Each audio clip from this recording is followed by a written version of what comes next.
જે આપ રીતનું જાણો છો કે પીએમ ઈ બસ સેવા ઇલેક્ટ્રિક બસ સેવા છે જે 225 ઇલેક્ટ્રિક બसेस વડોદરા માટે ફાળવણી થઈ છે. એમાં 40 બसेस વડોદરામાં આવી ગયું છે. એટલે ટૂંકા સમયમાં ભારત સરકાર અને રાજ્ય સરકારની જે તારીખ નિર્ણય કરીને એની પણ લોન્ચિંગ કરવાનું રહેશે, જેથી કરીને પ્રદૂષણ ઘટાડવા માટે અને ઇંધણ બચાવવા માટેનું સૌથી પહેલ એ જ રહેશે માસ પબ્લિક ટ્રાન્સપોર્ટમાં. એટલે અમે પછી વડોદરાના પબ્લિકને પણ અમે અપીલ કરીશું કે તમે ઇલેક્ટ્રિક એસી બसेस છે એ પેટ્રોલ ડીઝલ ફ્રી છે, ઇલેક્ટ્રિક ચાર્જમાં ચાલવાનું છે. અત્યારે એની ટિકિટિંગ અને ચાર્જિંગ સ્ટેશનનું પ્રોસિજર્સ કામ ચાલી રહ્યા છે. એટલે ટૂંકા સમયમાં આ 40 ઇલેક્ટ્રિક બसेस લોન્ચ થશે અને પછી 250 ઇલેક્ટ્રિક બसेस આ વર્ષમાં આખું લોન્ચ થવાનું છે. સાથે સાથ આપ જાણો છો કે 10 ગ્રીન હાઇડ્રોજન બसेस માટે પણ અમે રાજ્ય સરકાર અને ભારત સરકારની માંગણી કરી છે.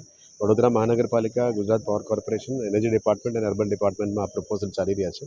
એટલે ગ્રીન હાઇડ્રોજન બसेस વડોદરા શહેર કદાચ એક પહેલાં શહેર હશે એ લોન્ચ કરવાનું. એ પણ અમે વિચારવાના છે અને અત્યારે અંડર કન્સિડરેશન છે કે કેવી રીતે સીએનજી તરફ વળવું, જેથી કરીને પેટ્રોલ ડીઝલનું યુઝ ઓછું થાય.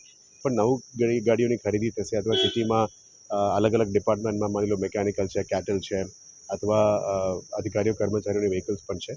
એમાં પણ ઇલેક્ટ્રિક મોબિલિટી તરીકે કેવી રીતે જવું એના માટે હાઇબ્રિડ વ્હીકલ્સ અથવા ઇલેક્ટ્રિક વ્હીકલ્સ ઉપર જ વધારે ભાર મૂકીશું, જેથી કરીને ડીઝલ ઇલેક્ટ્રિક કોસ્ટ ઓછું થાય. પાંચમી પહેલ છે કે વ્હીકલ પુલ સિસ્ટમ પણ અમે ઇન્ટ્રોડ્યુસ કરી રહ્યા છે. પહેલાં એક જ વર્કશોપ ડિપાર્ટમેન્ટ અને વ્હીકલ પુલ ચાલતું હતું.